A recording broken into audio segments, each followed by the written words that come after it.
Hey guys, welcome back. It is your favorite Gimp with a Limp, and I am here with a special treat. This is a Kickstarter that just came in for me. So I know some of you might recognize it just from seeing the map here, but this is Nemo's War, a solitary game, but it does have the ability to be played cooperatively and competitively a little bit, but mainly it's a solitaire game. And this is by Victory Point Games, and it's designed by Christopher Taylor and Alan Emmerich. And Alan Emmerich, of course, you guys will remember from Thunder in the East, as he has been a big contributor to the Thunder in the East series, which you guys know is obviously one of my favorites. Now, before we get started, I definitely want to give a little shout out of thanks and appreciation to one of the people working at Victory Point Games, because with anything, with any company, it doesn't matter, you're going to have the occasional error. Something happens, something gets misdelivered. That's not a problem. It's going to happen, small percentage of all the orders they get. It's how they handle it, how they rectify that situation. And I got to give them props. Miss Rebecca over there took care of me. Twice I had to contact her, and both times she got back to me incredibly quickly, got the situation resolved very, very promptly and efficiently. I really do appreciate that.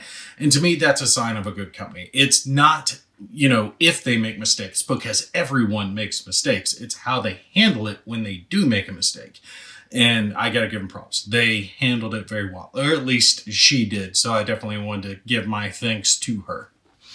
Now, getting into the game itself, since this is a relatively large game, I'm going to be filming it from a couple of different directions. I've got one overhead showing mainly the whole map itself, and then one like this that I'm going to pan around to get in close into certain aspects as we go along over the game. So this first video is basically going to be an overview of the game, how it kind of runs. And then afterwards, I'm actually going to play through it a few rounds, let you guys see how the game starts to play out in action. Now, if you don't have experience with it, this one reminds me of games like the bomber games or the submarine games like the Hunters, or they have a Zeppelin version there, a lot by Compass Games. In the way that the narrative is played out. It's basically a solitaire game where there's a story playing out, and a lot of it is kind of playing out in your mind, but this has a lot more of what you can actually see going on. And I think one of the bigger differences between this game and games like that, or games like those rather, are this game has more choice involved with it. Big portion of that is the stuff over here, mainly your actions that you get to choose. You guys will see that when we start getting into the game proper, but there's a list of how many action points they cost, how many you get per turn. In a way, I feel this game, being solitaire, offers you a level of choice that some of the other games don't. A lot of those can feel like a roll and write, that you're just basically being led through and you have to roll, and then the dice tell you what happens, but you don't have as much choice per se over what is happening. This game, it's really up to you on whether you win or lose. Now, of course, dice are involved, so there's a luck factor with it, but there are many more ways to mitigate that luck with this game. All right, so like I said, this video is going to be an overview of the game itself. And the big thing I got was a new expansion for the game. And the way this game plays, it can be expanded very easily without a whole lot of components, because the main expansion comes from this deck of cards, your adventure cards, your events that happen with it. Now, I've already got cards up there, adventure cards on both places where they go, set up for my game, and I have this many more that aren't involved in this game. That's one of the cool things about it, because when the base game released, you didn't have a whole lot of extra adventure cards, the ones that are basically telling your story, dictating what happens. Well, now with a handful of smaller expansions and the big expansion that they put out, you do have a huge amount of these adventure cards. And just to give you a quick example of what some of these adventure cards are going to be like, this is one of the ones that's not going to be in my game. Like I said, already got my game set out, but this one's a test. And over here, it'll have some flavor text telling you what's happening, Captain Nemo's Thunderbolt. So in this one, make it closer so I can read it. When the first islander laid hands upon the companionway railing. He was flung backwards by some invisible power. Lord knows what. He ran off, howling in terror, wildly prancing around. So he got electrocuted. It's a test card. There's multiple different types. A lot of them are going to be tests. They'll give you the ability to use certain of your attributes, whether it's Nemo, hull, or crew, to increase your test. But you're basically doing a 2d6 roll trying to either meet or beat the number. And if you do, then you pass and you'll get whatever rewards are listed. And if you fail, then these things will happen. So you'll gain infamy, lose your ship will take damage, things like that. So you're going to have a huge variety of these that, like I said, they're not all tests. We're going to have some that we'll keep. We'll have some that just get played and cause certain events to happen. Maybe ships get put onto the board, a wide variety of things. And that's one of the biggest components to the expansions, is the fact that they add so many of these cards to the game. The game already played in such a way that you really didn't know what was going to happen as you played through this deck, which was essentially your timer. Once that deck ran out, that determines whether or not you win the game. There's a finale that comes into play, and if you beat it, your score will determine how well you did. But now, with the expansions added to it, it's even a bigger deal, because you're never going to know what's in this deck and in the extra bonus adventure deck that you can go on as well. So I know some of you are looking at this and you're like, okay, well, I get the adventure deck. That's basically your timer. There's 3 acts. We'll burn through them. But how do we get all this other stuff set up? And I got to give them credit. When it came to this version of the game, they did include, even for the most basic people who got the lowest level Kickstarter, because I already had the second edition of this game. I didn't need the board and all the tokens and pieces, so there was a cheaper one I could get that just had the expansion stuff that I needed, which was a new fleshed out rulebook and the Voyages Between guide, which is basically a more fleshed out how to set up the game, because there's so many different things that affect setting up your game board for play, whether or not your different motives, what difficulty level you're playing on, which for me, I picked the absolute easiest level. You guys will see that as we start playing it, because this game can be extremely difficult depending on what difficulty level you choose, and luck dependent. So I got to say, I appreciate when a company does that. They take the time to not bilk their customers for another whole game purchase. If you already own the game, they're not making you buy the whole thing again. Simple sheet of counters for some of the new stuff that got added to it, new things that came into play depending on the motive that you chose, or new additions like the attributes for some of your characters. Like, you guys will see this in it, but like my chief engineer now has an attribute of linguist, which gives me a +1 to all insight. Really cool stuff. I like how this got added to it. All right, so the basics of the game are such that you're going to have your submarine, Nemo sub, what's it called? The Nautilus, going around all the different oceans of the sea, fighting off all the different imperialist nations, attacking their ships, looting plunder and treasures, which are represented by these little gemstones here, going on different adventures, and trying to keep his ship and crew whole as he proceeds around the world. To do so, we're going to follow this little turn sequence here, and I like that they've got all this here on the board. Makes it so much easier to play the game. I really do appreciate when designers, developers put stuff like this here. That way you can just glance at the board and you don't have to constantly refer to a side sheet or the rule book to know what's going on with the game. So each turn we're going to have our event phase, which is drawing of the adventure cards, not from this deck, but from the one on the other side that I was showing you. We'll play out whatever the card says, and then we'll do our placement phase. And that's going to get a little bit harder each section of the game, because it's going to increase the amount of dice that you throw. Now, there are white and black and there are white and black dice that come with the game. I am choosing to replace those with my double six dice, which are D12s with 2 times the D6 on it. It just makes it easier to roll, but these are effectively D6 dice. So these are the ones I'm using. These are my white dice. So when you guys see this in the game, just understand my little red and yellow ones here are my white ones. So you'll start off with a couple of these at the beginning of each one of your turns. You'll roll it. And I like how they have something different in the way that it determines your action count for the different turns. And that's your differential number. So let's just say we rolled a 6 and a 4 for our turn. Well, the difference in those numbers is a 2. So we get 2 action points for the turn. And that's how it's going to play out. Later on, you will get an extra white die added to it. And when that happens, you can pick between the white dice on what numbers you want to use. Now, there's a special thing that happens in the game if you have what's called a lull turn, which is where you roll doubles. Because when you roll doubles, there is no differential. They're the same, so that's 0. You get 0 action points. But there are ways in the game to where you get extra action points. Certain upgrades can cause you to get those. So these lull turns will do things like add extra treasure to the board and cause certain actions to cost less action points to take effect.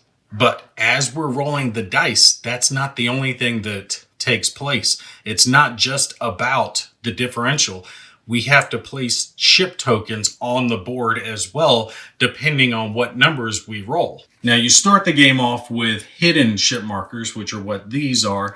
They will get revealed as the game progresses, and eventually they will start turning into these, which are ship tokens. The white side of these represent a non-combat ship, and then they can turn into a combat ship later, which is the darker side. There is a huge variety of different ships that get involved, and extra ships get added onto the game depending on your notoriety level and ships that you damage, certain events taking place. And basically what that represents is the imperialist nations expanding their search, their attack to try to take out Nemo as he's adventuring around the world. So as you're playing the game, these ships will start to populate the map all around the board, and then they will get stronger, turn to their stronger sides later on. Now, the cool part about that is you guys can see that they will increase in difficulty as we hit the different acts of our game, yellow, orange, and red for the last act. But let's say you sink a ship here in this ocean, you can place it here, and now it's become victory points. So this is a great way to gain victory points throughout the game as you add ships to this chart in the oceans that you've taken them out. So this warship, if we took it out in the North Atlantic, we would place it here. And if we took out another ship in the North Atlantic, we place it here. And you see that the victory points are starting to go up with each sequential ship that gets taken out in the different oceans. So it can behoove you to target certain oceans, especially as you get towards the later stages of the game and you get to this level 6 area, because each ship that you take out once you get to this max zone, they all get added to this max zone, and you can get a whole lot of points from that. However, something else you can do is you can salvage these ships. So instead of placing them here, you can place them here, and they will count as salvage points that you can use to then upgrade the Nautilus. And that's what these cards represent here to the right. You can gain whatever types of bonuses. There's a wide variety of different upgrade cards that can get added to the game, and they can increase your hull, increase your attack value, make it easier to do certain actions like insight or diplomacy, depending on what type of motive you got going on. And that's one of the things that I really like about this game, is that it's all about that choice. Is it going to benefit you more to put those ships here towards tonnage where you're going to gain points? Or is it going to benefit you more in the long run to use them as salvage so you can upgrade your own ship? And the big thing that you're after is here in the victory points. And that can change depending on whatever motive that you pick. Now, I set this up on easy and like it's my first voyage because it has been a while since I've played this game. And it recommends that you pick the Explore motive to go with. But there are a wide variety of different motives, and they change the victory points that you get for doing certain things. One, like if you go into piracy, will give you more points towards taking out enemy ships, or you might get more points for getting treasures, exploring, inciting violence. All the different actions you do, depending on your motive, will gain you a variety of different points. Now, it is listed down here on the board directly what it is for each one of the motives. There is an extra motive sheet that you get with this expansion, though, that isn't listed down. With this expansion, they added the World Order and Piracy motives. So now you've got 6 that you can pick from. And like I said, you simply place it here, and it tells you what modifiers get applied to all the different types of things you can do. Science, exploring, treasure, all that cool stuff. But see, even when it comes to gaining treasure, like doing little search actions here, trying to rescue whatever treasure is there, you can gain these tokens, which are your treasure tokens. And you can see at the bottom, that token is worth 4 treasure points at the end of the game. But that X means you can discard this. So you can discard this token to gain 1 Nemo, which is our attributes up over here, or you can keep it for the points. That's what I mean when I say everything is about choice in this game. It's all about making the best choice possible so you can continue your journey, but you want to gain as many points as you can along the way. It doesn't matter if you complete the journey, but you failed and lost every mission you tried and you've got no points at the end of the game. Okay, so I could continue discussing this game for an extended period of time because there's just so much going on with it. But I figure the best way is just to actually play it for a little while and let you guys see how it all plays out. Now, I probably won't play through all 3 acts because it will take a little while. But this is a game you can sit down and play in an evening if you do sit there and focus on it. So we'll do the prologue where we start the game, but just to let you guys know what I am starting with, I do have all 6 of the crew members that you start with. I'm not using Nadine, I think is the 7th character. It's Nemo's son, and it's a lost condition if you lose him. Basically, it's recommended you don't start with him. He adds a whole lot of adventure cards and what-ifs to the game, so I'm sticking with the basic version of not having him in it. But I did add the attributes to my guys. My first officer, second officer, and chief engineer have attributes that I can throw away some of them for bonuses, but unfortunately one of them actually gave me a negative. That's what that means, -2 points. But I get a die roll modifier out of it, which is really cool. But remember, with these guys, you can sacrifice them for a one-off bonus, but you lose those points from that character if you decide to do that. Also, since I am playing on easy, I moved these ships up. These are ones that get added to the game as your notoriety hits these certain levels. I went ahead and moved them up 3 spaces since I am playing on the easy level. And you'll notice I'm down 1 crew. I'm not starting at max level because I did spend 1 to gain an extra upgrade for the Nautilus that I'm starting out with. And I will have 2 action points that I get to start with, and you can retain 1 action point between each round. And depending on what's going on with the game, it might behoove you to hold on to that 1 action point in case you hit a lull turn and you don't have any action points. So to get this started off, we start with our Act 1 prologue. And this basically tells us to start the game. Key thing to remember is this right here at the top. This shows you how many white dice you're rolling. Now remember, for me, again, I'm using my different dice. So I do have 5 dice out. These blue ones are going to act like my black die, and these red ones are going to act like my white dice. Says here, we will roll a die and place the Nautilus in the corresponding major ocean. Commence play with the next card. Roll only 2 white die to begin each placement phase. So as we hit Act 2, this is going to change up. It'll be 2 white die and a black die. So more ships, the imperialist nations are starting to ramp up their efforts and put more bad stuff on the board. And I just realized I missed one of these hidden ships. So any of these dark outlined ones, they start with hidden ships in them all around over here. Now, it says major oceans. So there are only 6 of the major oceans. So there are only 6 of the major oceans in this game, and you can tell by the die symbol at the top of them which one it's referring to. So when we roll our dice and we're placing enemy ships, that these are the symbols we're going to be looking for, and also where we're going to be starting the Nautilus. So let's just roll it real quick here and see where we're going to begin our adventure.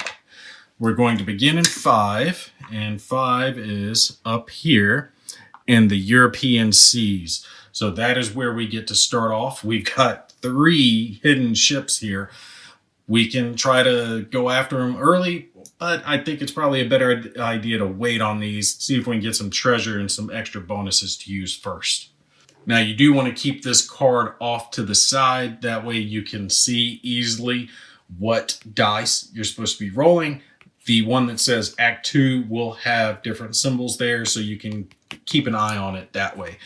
But for the rest of them, we will have our pass and fail boxes. So when we get started, we'll start drawing these cards and see what happens. And just as an FYI, in case you're one of those people that tends not to watch more than the first video, you don't want to see too much of the playthrough series, wholeheartedly recommend. Very, very fun game. When it comes to solitaire games, this one is definitely one of the ones at the top of my list. And as you guys heard me saying numerous times over the course of this little overview, it's all about the choice. They put so much choice into your hands with this game that it's unreal. It really does give you a good playing experience, but the game is a little deeper than some of those others, right? A lot of those solitaire type games, the ones where it's like roll and write, they're not that difficult, but there's not a lot of choice for you to choose what you want to do. This game, you do have a whole lot of choice, but it's going to take you a little bit longer to learn it. So keep that in mind.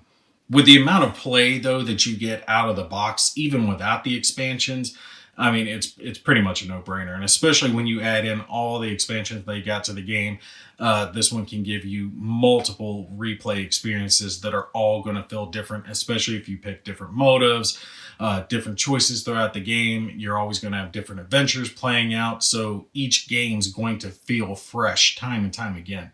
And obviously, the components are through the roof. I mean, no complaints whatsoever. Thick tokens, mounted board, wooden pieces here for like the incite blocks. I actually am not using the one that I'm supposed to because I just like this color better. It looks neater for me. But all the pieces and props for this game are just top quality, so nothing to fault it on. But yeah, that's going to be it for this one. You guys stay tuned. We're going to pick up with the start of it. And like I said, we're going to play through a handful of cards, let you guys see how the game really does play out and with all the choices that you have to make. Because you really do have to think, what am I going to sacrifice? What am I going to do here? Do I want to move on, or do I want to stick in this ocean and keep, pushing this? It really is cool, the amount of choice that they put into your hands. All right, but that's going to be it for me. You guys take care. I'll catch you in the next one.